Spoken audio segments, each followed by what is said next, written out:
It's a pleasure to have you on the show. I'm a big fan. Congrats on you've been knocking it out of the park on Saturday Night Live. Oh, your words, you know. Yeah, it is, but yeah. But you've actually been crushing it. Thanks, I remember when you first got cast, and Higgins and Lauren were like, "You got to see this kid, man. He's unbelievable." And it's like, "Oh, I can't wait because I love impressions." Oh. And then the first scene anyone ever saw of you, you're in the cold open. I'm in the cold open of my first episode of the show, and I just walked out in full Biden makeup. Yeah. Which I think I knew I had known at that point for about 24 hours that I was gonna do that. And It was very surreal. Because when I was on the show and just starting out, I was not in all of the shows. I was barely in. I would call my mom and be like, I didn't make it to the show. Don't watch the show. Or don't get excited. I'm in the opening credits, but then I'm not in the show. Right, yeah. I know I fully was like, Mom, Dad, just hang out, watch me. I'm going to wait in the wings. I'm going to learn the ropes. Yeah. And then like Friday night, they're like, we're putting you in full Biden makeup. You need to riff in front of the camera so we can make sure that we can do this. And by the way, you are doing it, and you have to go out now. It's actually Saturday at midnight right now. You have to go right now. Yeah. I had no time to think about it. I just jumped in, and I was like, all right, let's find this guy. Let's find the voice. Yeah. How do you find Biden? Did you have one? Well, you know, he's like a mixture of a few different impressions. I did have an Owen Wilson. And Biden has this like, you know, in Owen Wilson movies, he's always giving like a pump-up speech like halfway through to another character. Like, I saw you up there, you're so great. I thought, wow, I could do that. We're gonna do that, we're gonna get everybody together, we're gonna move forward. Good jobs. Wow. So he has that pump-up guy. Yeah. And then he does like, and then he's got Nicolas Cage vibes sometimes. Like, he's really proud of himself. You know, Nicolas Cage has that kind of voice like, you know, I am proud of Build Back Better. It's one of my signature policies. And this is gonna be good for everybody. If you don't like it, that's too tough. Wow. We gotta protect our Bill of Rights. We're gonna steal the Bill of Rights. and then you finish it off with that irascible Biden who's like, you know, a voter is like, you're taking my guns away. And he's like, oh, no, nobody said I was taking the guns away. I never said that. I never said I was going to do that. And you just mix it all together. It's not about yesterday. It's about today. Moving forward, bring people together. Good union jobs, emissions, lower emissions. We're going to be competitive with everybody. Wow. That's fantastic, buddy. Those three guys, you know. That's fantastic. I know that was it always your goal to be on Saturday Night Live, or? I always wanted to do it. I would stay up late, sort of sneak some viewings of it, even though we had church in the morning. I'd be like, I'm old enough to watch this content. You brought me something that you have hanging in your office. Yeah, so my brother came and visited SNL. I was too young to come with him, but he got an NBC page to hand him a sheet of paper. They didn't get into the show. They were in the standby line. They didn't make it. So they just harassed cast members on their way home. And they got me this. It's signed by Fred Armisen and Bill Hader and Jason Sudeikis. And Fred here says, hi, Austin, keep writing. My family calls me Austin. And stay tough from Bill Hader. Best of luck from Scribble, Scribble, Scribble. I think that's Sudeikis. Yeah. But this now is an NBC page. I remember this, actually, this paper. Pre-smartphone. Telephone message, yeah. And now this is hanging up in my office, and I can just text Fred Armisen whenever I have a very specific SNL, you know, quandary. Like, is it normal to have a texting marriage argument while I'm in full Lindsey Graham makeup? Yeah. It's a normal feeling to have. The SNL questions you have.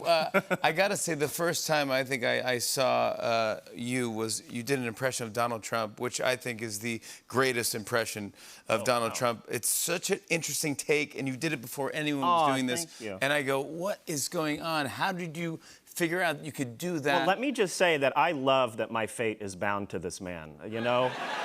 I love just any time he does something, you know, a relative will be like, well, what'd you think of that? And I'd be like, what a guy. Yeah. I had nothing to do with this guy. I'm doing an impression of this guy. It's just... Yeah, but when a lot of people do it, they do the high voice, you do the thing, you know, whatever. Yeah, there's like, you know, he's been around for a long time, so everybody has their take on him. But my proudest moment is that he called me out in a speech. I don't know if it's a proud moment, to be mentioned in a Trump rally.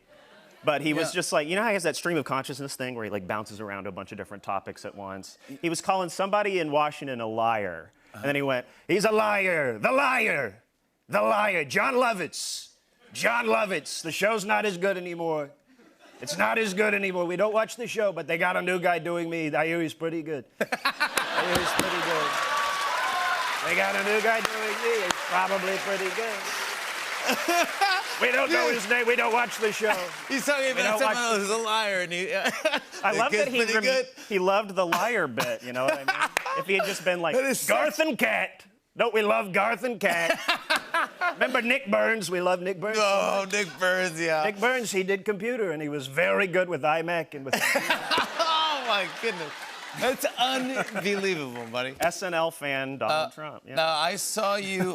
We were in the halls getting our COVID test. I think the first time I saw you, and I go, "Hey, you're doing great in the show, buddy. Congratulations!"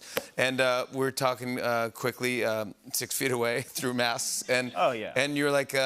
I go, you got to come on the show because I'm a fan. You go, I'd love to. Maybe we could talk about Dylan. Oh yeah. Because I know you're a fan of Bob Dylan. I know you're a fan of Bob Dylan. I'm a fan of Bob Dylan. I love Bob Dylan. Did you get the new book? I've got the new book, Philosophy of Modern Song. What you really got to get is the audiobook.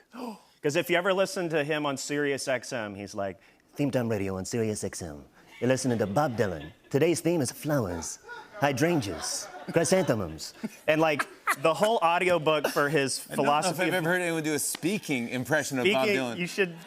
You should listen because his voice is a little terrifying. Is there an era of Dylan that you like doing the most? Oh, there's too many to pick. I mean, I love the modern, Rough and Rowdy Ways, the last record. So good. So good. It was fantastic. But the Bob Dylan that we love is the Greenwich Village Bob Dylan. Would you be up for showing us your Bob Dylan impressions? Yeah, I could walk you through the decades. We have Dylan decades. Yeah, sure. If you insist. With the holidays coming up, maybe could we hear Bob Dylan singing Jingle Bells? Oh, yeah, sure. Yeah, we could maybe start it off with that folky Greenwich Village Bob Dylan. Here, let me get this harmonica here. This will be helpful. Okay.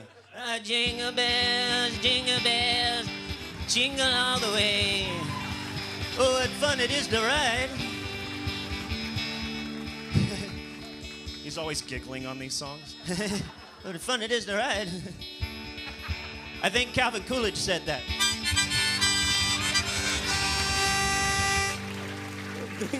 It's like some professionalism, please, Bob. But then he did. How about the crooner when he did the crooner kind of? The Lay Lady Lay. Oh, yeah, the Nashville Skyline. Bob Dylan. He had a completely different voice all of a sudden. Yes, he had. It's like. Jingle bells, I jingle all the way.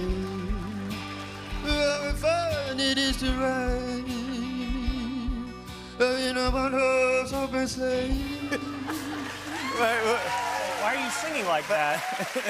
We don't even need you to sing. You're Bob Dylan. You have your own voice, but he created a new voice. But then he did the whole rock band tour, like the Rolling Thunder. And he's like touring all over the world. He's filling arenas. He's got the Rolling Thunder Review Band. That's my favorite Dylan because he's unintelligible. He's just screaming.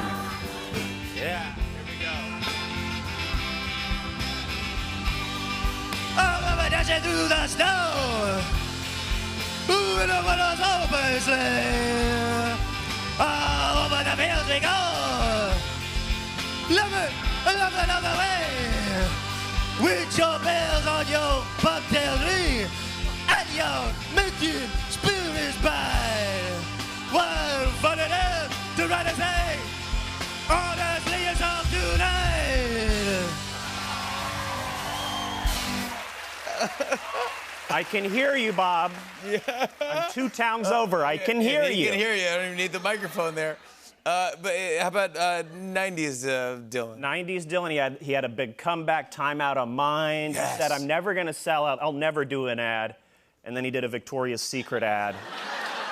And he's just singing like a Disney vulture. He's singing like he crawled out of a French crypt or something. And the songs have this moody sexiness to them.